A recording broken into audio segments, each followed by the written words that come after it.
RG Kar medical college మరియు ఆసుపత్రిలో గత నెలలో జరిగిన మెడికల్ విద్యార్థినిపై అత్యాచారం చేసి హత్య చేసిన విషయంలో న్యాయం జరగలేదని అరుణ కుమారి అన్నారు. సోమవారం సాయంత్రం స్థానిక వెంకటేశ్వర నగర్లోని ఇండియన్ మెడికల్ అసోసియేషన్ హాల్ నందు రాజమండ్రి గైనకాలజిస్టులు అసోసియేషన్ సభ్యులు ప్రెస్ మీట్ నిర్వహించారు.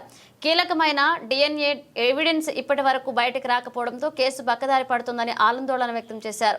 మానవ సమాజం సిగ్గుపడేలాగా అత్యంత పాశవికంగా ఒక డాక్టర్ ప్రాణాలు తీసిన నిరస్తులను కఠినంగా శిక్షించారని డిమాండ్ చేశారు. ఇక దేశంలో కేవలం 17 రాష్ట్రాలు మాత్రమే వైద్యుల పరిరక్షణకై ఉన్న చట్టాలను అమలు చేస్తున్నారన్నారు. ఈ సమావేశంలో ప్రముఖ గైనకాలజిస్టులు doctor Devisri, doctor Sujatha, doctor Venumadhavi తదితరులు పాల్గొన్నారు.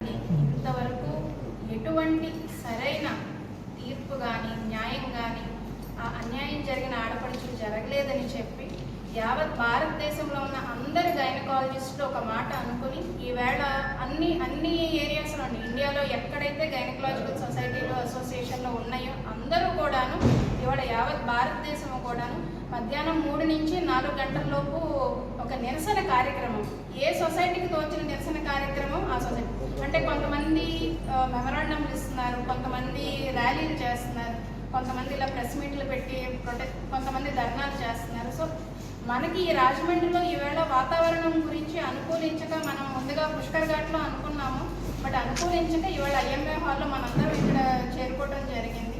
ఇవన్నీ కూడాను అంటే ఎందుకు మేడం నెల రోజులు అయింది ఇంకా తీర్పు రాలేదు కదా, మీరు ఈ నిరసన వల్ల మీరు ఏమి చేద్దామనుకుంటున్నారు, ఏం తెలుపుదాం, ఇవన్నీ కూడాను నేషనల్ ఫాక్సీ వాళ్ళు మన ప్రధానమంత్రి గారి దృష్టికి, ప్రెసిడెంట్ గారి దృష్టికి, అలాగే సుప్రీంకోర్టు చీఫ్ జస్టిస్ గారి దృష్టికి ఇవన్నీ కూడా తీసుకెళ్ళి ఇంకా నిరసన ఉంది జనాల్లో, సత్వర న్యాయం కోరుకుంటున్నారు.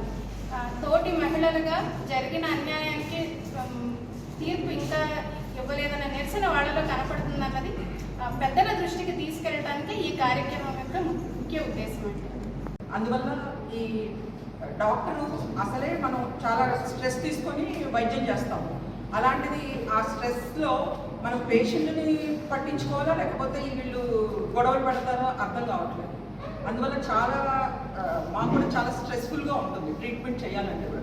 డే అండ్ నైట్ ఒక రాత్రి ఉండదు, పగలు ఉండదు, ఎప్పుడు ఎమర్జెన్సీ వస్తుందో ఎప్పుడు వెళ్ళాలో అని చెప్పి ఫ్యామిలీని కూడా మేము పట్టించుకోకుండా అన్నీ చేస్తున్నా సరే మాకు ఇలాంటి ఇన్సిడెంట్స్ జరుగుతున్నాయి.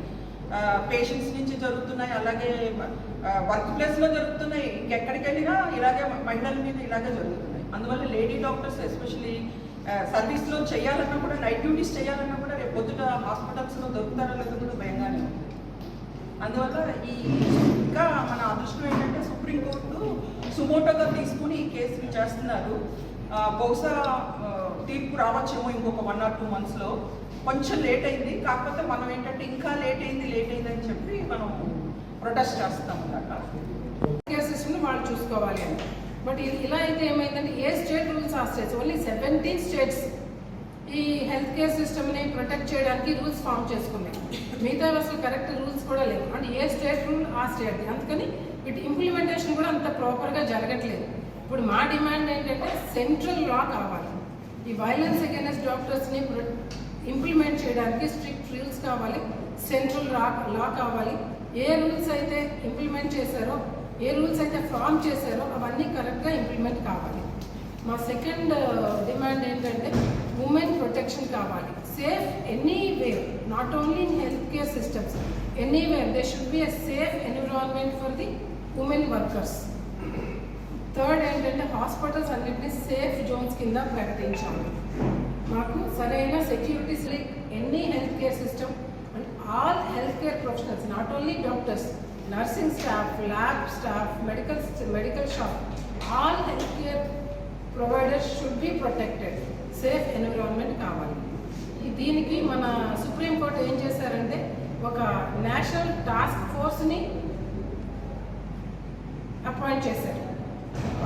మన ఆంధ్రాలో కూడా టాస్క్ ఫోర్స్లో ఒక 4-5 వెల్ నోన్ డాక్టర్స్ కూడా ఇంక్లూడ్ అయ్యారు. వాళ్ళందరూ కూడా కొన్ని ప్రోటోకాల్స్, కొన్ని రూల్స్ అన్ని ఫామ్ చేస్తున్నారు, how to protect this system అని చెప్పి. ఈ లోపల మన స్టేట్ గవర్నమెంట్, మన సుప్రీంకోర్టు ప్రతి స్టేట్ కూడా తన ఓన్ ప్రొటెక్షన్ సిస్టమ్స్ని ఇంప్లిమెంట్ చేసుకోవాలని చెప్పారు. ఆ నేపథ్యంలో మన చంద్రబాబు నాయుడు గారు కూడా కొన్ని రూల్స్ పాస్ చేశారు. అవన్నీ మీకు తెలిసినవే.